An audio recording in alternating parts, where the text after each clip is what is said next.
के हाथ में रहा हो तो आपको इस देश में ये कौन पढ़ाएगा कि महाराणा प्रताप महान थे? वहां तो यही पढ़ाया जाएगा कि अकबर महान था, शाहजहां ने ताजमहल बनवा दिया था, कुतुबुद्दीन ने कुतुब मीनार बनवा दी थी। उन मूर्खों को ये पता कि शाहजहां जब अपनी माँ के पेट में भी नहीं आया था, शाहजहां के जन्म से 432 साल पहले ये शिव मंदिर बनकर के तैयार हो गया था, जो बॉम्बे के राजा परमार सिंह चंदेल ने अपने बेटे की याद में मंदिर बनवाया था। इतिहास हमारे पास है, यूट्यूब पर सुन लेना। अब यूट्यूब पर जो चलता है उसे तो सारी दुनिया सुनती है। तो यूट्यूब पर जो भाषण दिया जाता है वो ऐसा थोड़ी दिया जाता है, वो तो ऐसा दिया जाता है जिसमें कोई चुनौती दे ही ना सके। मैं स्वामी शिवानंद का नाम बोलो, यूट्यूब पर भाषण निकल कर कह रहे हो और इसे आप पूरा सुन लेना, लेकिन वो मेरा विषय नहीं है। मैं आपको ये बताने जा रहा हूं, एक इतिहास इतना झूठा पढ़ाया गया हमें हमारी मानसिकता को कुचलने के लिए। आपने सबने सुना होगा, पढ़े लिखे वृद्ध लोगों ने तो सुना ही होगा, आपने सिकंदर का नाम तो सुना ही होगा। तो असली नाम था इसका अलेक्जेंडर, और ये यूनान का रहने वाला था। ये विश्व विजय का सपना लेकर के चला। देखो, दो बात होंगी, भूतकाल का इतिहास बता रहा हूं और आगे तुम्हें क्या करना वो बता रहा हूं। दोनों बातें आ जाएंगी इसमें। वो विश्व विजय का सपना लेकर के निकला, ईरान इराक से होता हुआ, अफगानिस्तान से होता हुआ, जीतता हुआ भारत में आया हो। और भारत की सीमा पर जो एक राजा था उसका नाम था पौरुष। पौरुष का नाम सुना ना? राजा पौरुष को सुना, इसको फतेह कर दूं पहले, और इसे फतेह कर दूं तभी तो देश को फतेह करूंगा। लेकिन उससे भी आगे मुहाने पर एक राजा रहता था, बौद्ध, और वो सिकंदर से मिल गया। उसने कहा मैं तेरा साथ दूंगा, तेरी मदद करूंगा और पौरुष को मार दे। तो जिस समय उसने पौरुष पर चढ़ाई की, हमें ये पढ़ाया गया है कि सिकंदर का पौरुष का जब दोनों का मुकाबला हुआ, सतलज नदी के एक किनारे पर झेलम नदी के एक किनारे पर पौरुष की सेना थी, एक किनारे पर सिकंदर की सेना। तो सिकंदर को पौरुष की सेना ने नदी पार करके सिकंदर की सेना पर अटैक करना चाहा, तो पौरुष के जो हाथी थे वो नदी की दलदल में फंस गए। पढ़ाया आपने, और हराम खोरों से आपने ये पूछा कि उनके पट्टों वहां पहाड़ों में पत्थर हैं और पत्थरों में दलदल नहीं होती, दलदल हमेशा चीकनी मिट्टी में होती है। बताओ नदी में दलदल कहां से आ गई? दलदल तो दलदल जानते हो ना, तालाब में वो ऐसी होती है, उसमें जब फंस जाता है आदमी, और जितनी निकलने की कोशिश करता है उतना ही ज्यादा फंसता चला जाता है। और सिकंदर ने पौरुष को जीत लिया। पौरुष को जीत करके, पौरुष को गिरफ्तार करके और अपने सामने डाल लिया। और सिकंदर ने कहा कि पौरुष बोलो क्या चाहते हो?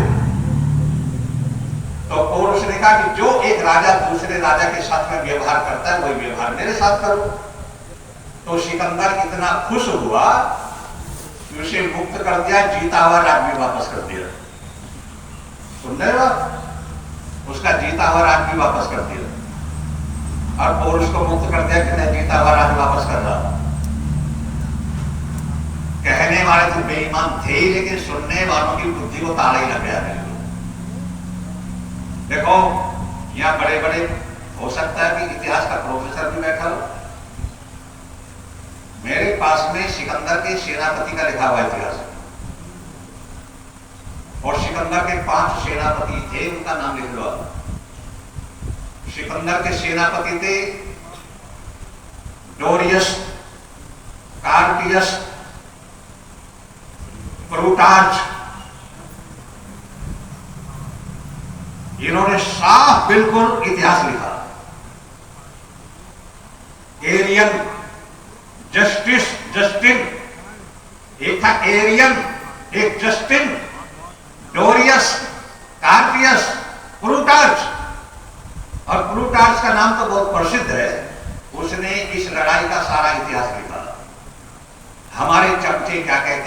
अगर यूनान का मैं कहता हूं वो ईमानदार आदमी थे, ईमानदारी से इतिहास लिखा। वो कहते हैं कि जिस समय हमने पौरुष को ललकारा, एक नदी के किनारे पर हम खड़े थे, आधी नदी में पानी था, आधी सूखी थी। दूसरी तरफ से जब पौरुष की सेना आ रही थी तो उसकी सेना में हजारों हाथी थे, और वो हाथी जब चले आ रहे थे तो दूर से ऐसा लग रहा था जैसे कोई बादल चला आ रहा हो। हमने अपनी सेना में जो घुड़सवार थे, घुड़सवारों को आदेश दिया कि जो घुड़सवार है वो नदी के बीच में चले जाए, जहां पानी नहीं है वहां खड़े हो जाए, और पौरुष की सेना जब उधर से आए तो उन पर वहीं से अटैक कर देना। और हमारे हजारों घुड़सवार नदी के बीच में जाकर के खड़े हो गए कि पौरुष की सेना आएगी और यही अटैक करेंगे। लेकिन वो लिखता है कि जब पौरुष की सेना आई और हाथियों ने घोड़ों को देख करके चिंगाड़ मारी तो हमारे घोड़े इतने डर गए कि सवारों को लेकर के पानी में कूद पड़े और आधे तो डूब करके वहीं मरते। और पौरुष का जो बेटा था युवराज, उसने कहा पिताश्री आपकी 70 साल की आयु हो चुकी है, आप लड़ते क्या अच्छे लगोगे, मुझे लड़ने दो। मेरा मन करता है कि सिकंदर से 2 हाथ करूं, मेरा खून उबाल खा रहा है। तो पौरुष ने कहा कि बेटे ठीक है, मैं भी देखूं मेरा बेटा कितना बहादुर है, लड़ो सिकंदर से। और सिकंदर का युवराज का जब दोनों का मुकाबला हुआ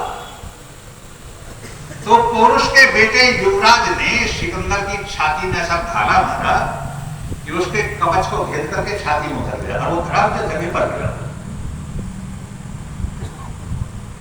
और वो प्लूटार्च लिखता है कि युवराज दूसरा भाला मारने वाला था, तब तक उसके बॉडीगार्ड उसे खींच करके ले गए वहां से। और जब झगड़ा हुआ, लड़ाई बंधी जोरों की, सिकंदर की आधी से ज्यादा सेना मारी गई और आधी ने हथियार डाल दिए। उन्होंने कहा सिकंदर 2 महीने हो गए अपने यूनान से निकले हुए, हमें यह भी पता नहीं कि बच्चे भूखे हैं, प्यासे हैं, मर गए, बच गए, और लड़ते लड़ते आधी से कम सेना रह गई। अब आगे जाने का नाम ना लो, हम तो अपने घर को जा रहे हैं, तू हमारी बात की तकपाली दे या ना दे। हथियार डाल दिए उन्होंने।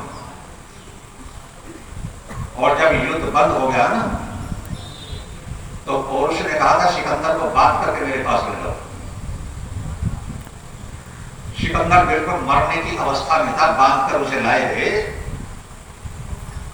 और पौरुष ने कहा कि सिकंदर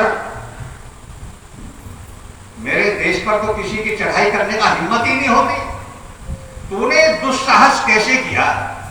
तुझे किसी ने बहका दिया था क्या? भारत पर हमला करने आ गया? तूने बहुत बड़ा दुस्साहस किया है, बदतमीजी की है, बोल अब तेरा क्या इलाज करो। उस समय सिकंदर ने कहा था कि महाराज मैंने सुना है भारतवर्ष के राजा बड़े दयालु होते हैं और अपनी शरण में आए हुए को तो मारना तो क्या उल्टी रक्षा करते हैं। मुझसे भूल हो गई, मैं आपकी शरण में हूं, जो आप चाहो कर लो। अब मैं क्या करूं? हमें उल्टा पढ़ाया गया था, पढ़ा गया नहीं पढ़ा गया उल्टा। तो पौरुष ने कहा ठीक है, जिंदा रहना चाहते हो? कि हाँ जिंदा रहना चाहता हूं। तो पौरुष ने कहा फिर एक काम करो, इसी समय भारत की सीमा से बाहर हो जाओ, और याद रखना जीवन में जब तक तू जिंदा रहे भारत की ओर पैर करके सोना भी, चढ़ाई करनी तो दूर रही, अपने सेनापति को और अपनी तेरी कोई औलाद हो तो अपनी औलाद को कह करके मर जाना कि चाहे कहीं भी चले जाना, लेकिन भारत पर चढ़ाई करने की, हमला करने की हिम्मत ना करना। बोली संधि शर्त मंजूर है? उसने कहा मंजूर है। उन्होंने छोड़ दिया। सिकंदर चला और अपने घर तक भी नहीं पहुंचा, बेबीलोन शहर में बुखार चढ़ा और 3 दिन में उसने दम तोड़ दिया और घर तक भी नहीं पहुंचा वो। लेकिन अब क्या होता है, ठीक इसके 25 साल के बाद ये बात है ईसा से 351 साल पहले। सिकंदर जो आया था ईसा मसीह से 351 साल पहले,